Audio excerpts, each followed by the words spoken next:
Dad, what's wrong with the telly?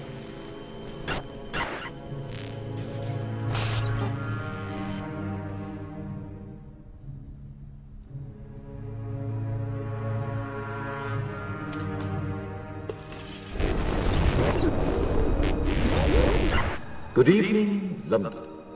Allow me first to apologize for this emergency channel. I do, like many of you, appreciate the comforts of the everyday routine, the security of the familiar, the tranquility of repetition.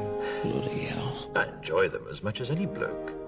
But in the spirit of commemoration, whereby those important events of the past, usually associated with someone's death or the end of some awful bloody struggle, are celebrated with a nice holiday, I thought we could mark this November the 5th, a day that is sadly no longer remembered, by taking some time out of our daily lives to sit down and have a little chat. There are, of course, those who do not want us to speak. Just let me think. I suspect even now, orders are being shouted into telephones, and men with guns will soon be on their way. It's Chancellor Sutler. Damn it! Why? Because while the truncheon may be used in lieu of conversation, words will always retain their power. Words offer the means to meaning, and for those who will listen, the enunciation of truth.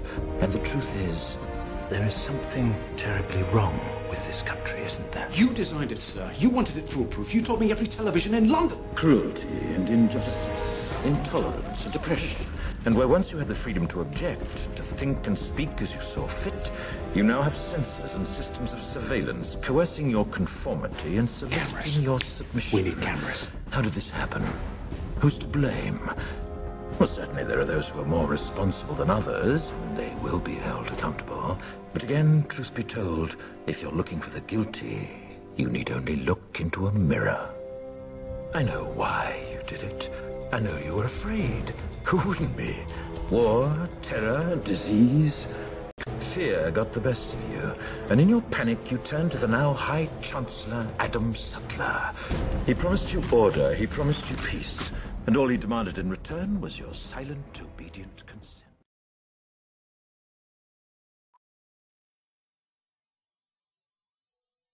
It's been a long time coming, but tonight, change has come to America. I will promise you this, that if we have not gotten our troops out by the time I am president, it is the first thing I will do. I will get our troops home. We will bring an end to this war.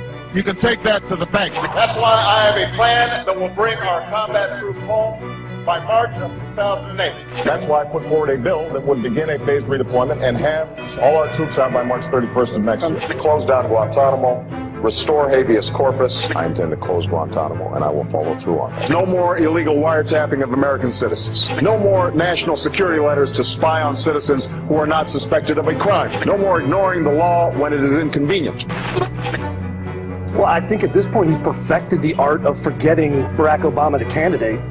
The Secretary of Defense, Robert Gates, said again yesterday that the U.S. would be willing to extend the U.S. military presence in the country. It's a plan Obama has already approved. Several tens of thousands of U.S. troops indefinitely staying in Iraq, not withdrawal in Iraq, potentially doubling forces in Afghanistan. Well, it is now November of 2011. Guantanamo Bay continues to be open for business. President Obama today proposed something new.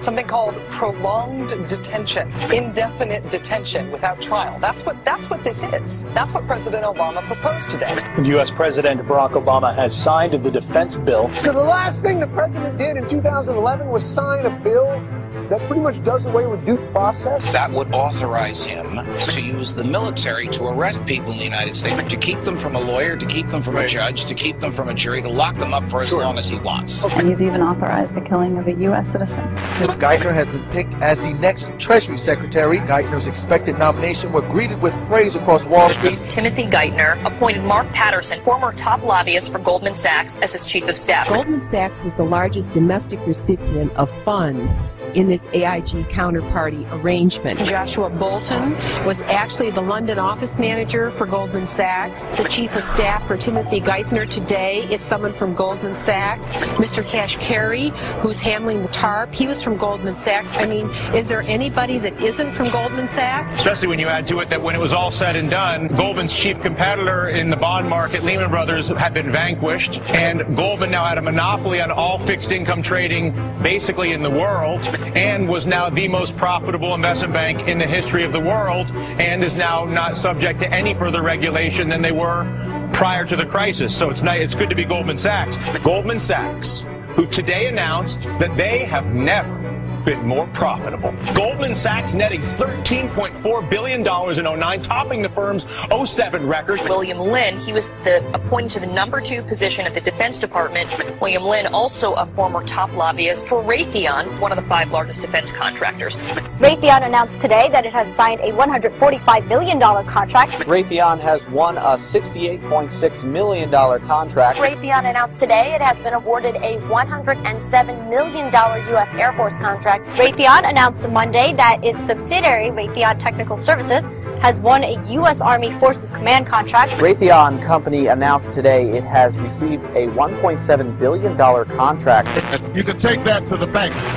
The policies that will get us working again as a nation are policies, I understand, having worked in the private sector. In the first 4 years, this will grow the economy at approximately 4% per year for each of those 4 years. It will add 11.5 million new jobs for Americans. Number 1 on my list, Obamacare. I'll get rid of that on day 1.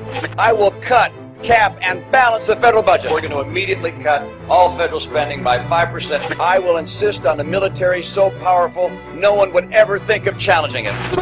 Never seen a guy change his positions on so many things so fast on a dime. I was asked about the Massachusetts plan. Was it something I'd impose on the nation? And the answer is absolutely not. How do you ensure the 45 or 50 million Americans who are not on the books? Well, that's what we did in Massachusetts, and that is we put together an exchange, and the president's copying that idea. I'm glad to hear that. This is really taking what the Democrats have talked about, a Democratic goal that we share, which is getting everybody insured. Everybody should have insurance. This is something that was crafted for Massachusetts. It would be wrong to adopt this as a nation. Those who follow the path that we pursued will find it's the best path, and we'll end up with a nation that's taken a mandate approach. Number 1 on my list, Obamacare. I'll get rid of that on day 1. I will preserve and protect a woman's right to choose, and am devoted and dedicated to honoring my word in that regard. I was always personally opposed to abortion. I am pro-life. No, TARP was the right thing to do. I think there is need for economic stimulus. I have never supported the President's Recovery Act, all right, the stimulus. No time, nowhere, no how have I supported the President's stimulus. Pro-choice, pro-life, pro-gun control. Then he becomes a lifetime member of the NRA. He was pro-cap and trade. Now he's against cap and trade. He was pro-mandate for the whole country. Then he becomes anti-mandate and takes that page out of his book and republishes the book. And I can go on and on. The number 1 contributor to Barack Obama's super PAC is Goldman Sachs. The number 1 contributor to Mitt Romney's super PAC is Goldman Sachs. Mitt Romney stealing all of Barack Obama's big dollar Wall Street donors. A good chunk of his funds came from his buddies on Wall Street, like Goldman Sachs, Morgan Stanley, and Bank of America. Raytheon announced today that it has agreed to sell its commercial laundry equipment business to private investment firm Bain Capital. Massachusetts Governor Mitt Romney announced today that Raytheon has been awarded a $2.2 million contract. Money plays a much more important role in what is done in Washington than we believe.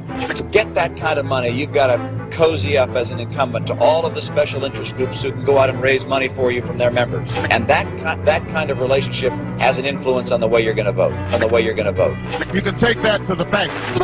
President Obama will turn this country around. Excuse me, President Romney. President Obama. President Romney.